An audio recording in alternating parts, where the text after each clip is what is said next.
तो बहुत बहुत स्वागत है आपका फिर से एक नई वीडियो में दोस्तों। जैसा कि आप लोगों को पता होगा कि मैं आप लोगों के लिए बैक टू बैक क्लासेस लेकर आ रहा हूं। तो आज की वीडियो बहुत ही महत्वपूर्ण होने वाली है, वही भी सभी छात्र छात्राओं के लिए जो first year BA first year में है और फर्स्ट सेमेस्टर जिनका है उन लोगों के लिए बहुत ही इम्पोर्टेंट ये वीडियो होने वाली, क्योंकि ये वीडियो में जो मैं क्वेश्चन लेकर आया हूँ बहुत ही ये महत्वपूर्ण क्वेश्चन है। क्योंकि भारत के मौलिक अधिकारों का महत्व बहुत ही ज़्यादा पूछा जाता है। तो ये क्वेश्चन आप लोगों को अच्छे से तैयार करके रखना है। ये क्वेश्चन में आप लोगों को मैं पूरा तैयार करवा दूंगा, आप लोगों को जरा सा भी नहीं चूकना है। 8 नंबर का क्वेश्चन पूछा जाता है 800 शब्दों में या फिर 500 शब्दों में, आपके कॉलेज के अनुसार ये पूछा जाएगा। तो बहुत ही ये प्यारा क्वेश्चन है, बहुत ही इंपॉर्टेंट, तो इसे आप लोगों को अच्छे से तैयार करके रखना है। तो चलिए बिना देरी किए हम लोग वीडियो को शुरू करते हैं। तो हेलो स्टूडेंट्स, मेरा नाम है अखिलेश कुमार, आप देख रहे हैं अपना YouTube channel B student classes. तो आज की वीडियो में हम बात करेंगे पॉलिटिकल साइंस का एक ऐसा क्वेश्चन जो कि बहुत ही महत्वपूर्ण है, जो हर हाल में पूछा जाता है। और ये क्वेश्चन है भारत के मौलिक अधिकारों का महत्व। तो अधिकारों के बिना व्यक्ति का पूर्ण विकास असंभव है। पहला महत्व ये हो गया कि अधिकारों के बिना व्यक्ति का पूर्ण विकास असंभव है। कैसे? यहाँ पर दिया गया है कि प्रत्येक व्यक्ति में कुछ गुण यानी कि शक्तियाँ होती हैं जिसके विकास के बिना वह आगे नहीं बढ़ सकता। जैसे हर एक व्यक्ति में कोई ना कोई गुण होता है, कोई ना कोई शक्तियाँ होती हैं। जैसे कि आप लोगों के क्लास में कोई एक बच्चा होगा जो पढ़ने में मतलब तेज नहीं होगा, लेकिन फिर भी किसी अन्य विषय में उसकी ज़्यादा रुचि होगी। विषय मतलब आप लोग अपने सब्जेक्ट के हिसाब से मत रखना। जैसे अन्य क्षेत्र में, जैसे खेल कूद के या फिर खुदाई, लंबी दौड़ाई, या फिर कहीं पेड़ पर चढ़ने वाली प्रक्रिया, या फिर नदी में तैरने वाली प्रक्रिया, ये मतलब किसी भी क्षेत्र में हर एक व्यक्ति का अलग अलग अपना एक गुण होता है, एक शक्ति होती है।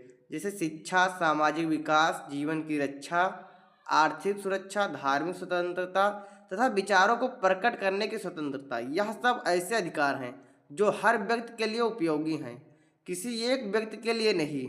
यानी कि ये प्रत्येक व्यक्ति के लिए हैं।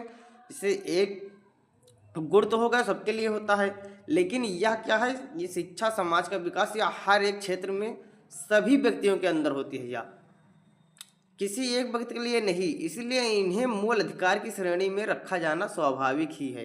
यानी कि व्यक्ति के मौलिक अधिकार के बिना मानव जीवन का विकास संभव नहीं है। ये है। दूसरा क्या है, दूसरा पॉइंट कि नागरिक स्वतंत्रताओं के बिना लोकतंत्र सरकार नहीं चल सकती। यानी कि जो नागरिक यदि स्वतंत्र नहीं रहेंगे, जो जनता स्वतंत्र नहीं रहेगी, तो उसके बिना लोकतंत्र सरकार नहीं चल सकती है। जी हाँ दोस्तों, बिल्कुल नहीं चल सकती है।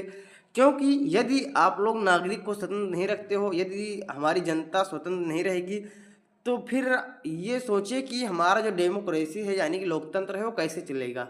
बिल्कुल नहीं चल सकता है। तो इस प्रकार से क्या है, देखते हैं। लोकतंत्र में लोकमत का बहुत ही महत्व होता है। विचार अभिव्यक्ति की स्वतंत्रता लोकतंत्र का प्राण है। लोकतंत्र इस विश्वास पर आधारित है कि जनता बहुत से विचारों में से जिन्हें स्वीकार करे वही विचार ठीक है। यानी कि जैसे लोकमत का आप लोगों को पता होगा, लोकतंत्र का क्या अर्थ है कि जनता द्वारा जनता के हित में, जनता के हित में, जनता के लिए, जनता द्वारा शासन किया गया ही लोकतंत्र कहलाता है। अर्थात बहुमत, और जिसके ज़्यादा उनको विचार अभिव्यक्ति की स्वतंत्रता नहीं होगी तो वो अपना बहुमत नहीं दे सकते हैं। लोकमत को महत्व दिया जाता है जब तक नागरिकों को विचार, भाषण, सभा, सम्मेलन आदि की स्वतंत्रता नहीं दी जाएगी, तब तक लोकमत का निर्माण असंभव है। इसके लिए, इसके अतिरिक्त यह भी जरूरी है कि नागरिकों को कानून की उचित प्रक्रिया के बिना जीवन और स्वतंत्रता से वंचित ना किया जाए। बहुत ही प्यारा सा क्वेश्चन है, बहुत ही इम्पोर्टेंट टॉपिक है। ये आप लोगों को अच्छे से तैयार करके रखना है, ये ज़्यादा से ज़्यादा पूछे जाते हैं। अब देखते हैं कि विधानमंडल और कार्यपालिका अधिकारों का उल्लंघन नहीं कर सकते। यानी जो विधानमंडल और कार्यपालिका के अधिकार, मतलब कार्यपालिका है और विधानमंडल हैं, ये जो मौलिक अधिकार हैं इनका उल्लंघन ये कभी नहीं कर सकते। क्यों? इन अधिकारों को मौलिक अधिकार इसीलिए कहा गया है कि देश के मौलिक विधि यानी संविधान में शामिल किया गया है। संविधान में संशोधन किए बिना उन्हें घटाया बढ़ाया नहीं जा सकता है। दूसरे शब्दों में विधानमंडल और कार्यपालिका मनमाने ढंग से मूल अधिकारों का हनन नहीं कर सकते हैं। यदि चाहे प्रधान जी चाहें या फिर सरपंच चाहें या फिर आप लोग को जिला पंचायत सदस्य हो गए, गांव मतलब शहरों में तो नगरों में नगर पंचायत सदस्य हो गए या फिर जिला परिषद अध्यक्ष या कोई भी हो, वो अपनी मनमानी नहीं कर सकते हैं। चाहे फिर विधानमंडल हो, विधानसभा हो, फिर कार्यपालिका हो, नगर पालिका हो या ग्राम पंचायत सदस्य हो, कोई भी इनका हनन नहीं कर सकता है। वो अपनी मनमानी अधिकारों के साथ नहीं कर सकते हैं। ये आप लोगों को अच्छे से तैयार करके रखना है या ध्यान में रखना है। अधिकारों को कम करने या घटाने के लिए संविधान में संशोधन करना पड़ेगा।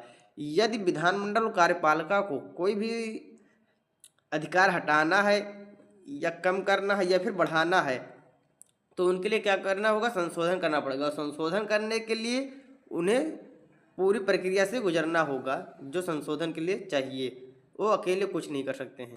इसी के साथ साथ अधिकारों को लागू करने की व्यवस्था की गई है, यानी अधिकारों को लागू करने की व्यवस्था है क्या, संविधान में नागरिकों को जो अधिकार प्रदान किए हैं उन्हें लागू किए जाने की व्यवस्था की गई है।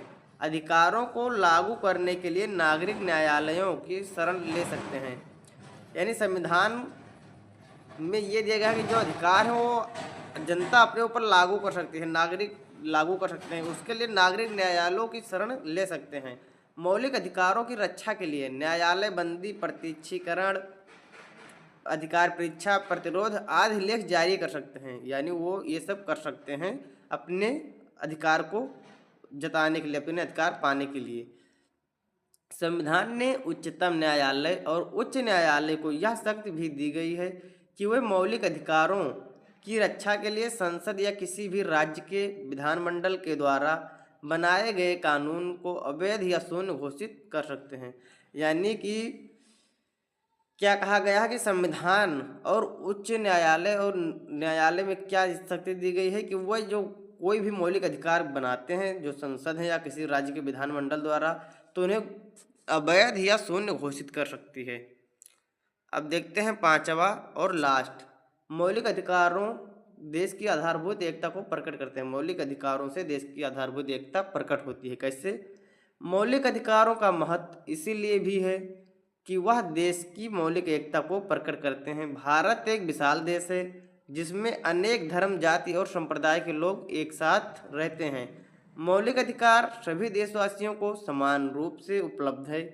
संविधान का 15वां अनुच्छेद घोषणा करते हैं कि राज्य केवल धर्म, मूल, वंश, जाति, लिंग, जन्म स्थान या इनमें से किसी एक आधार पर नागरिकों से भेदभाव नहीं करेगा। ये बहुत ही प्यारा टॉपिक था और ये टॉपिक हर हाल में पूछा जाता है, तो ये टॉपिक आप लोगों को अच्छे से तैयार करके रखना है। आई होप ये आप लोगों को अच्छे से तैयार हो जाएगा। तो इसी के साथ आप लोगों ने सेकंड सेमेस्टर में तैयारी करना अगर शुरू कर दिया है या जो भी छात्र छात्राएँ शुरू कर दिए हैं तो उनको वीडियो जरूर शेयर कर देना, क्योंकि सेकंड सेमेस्टर के भी क्लासेस स्टार्ट हो चुकी हैं। तो चलिए आज के लिए इतना ही, मिलते हैं नेक्स्ट वीडियो में। तब तक के लिए जय हिंद, जय भारत।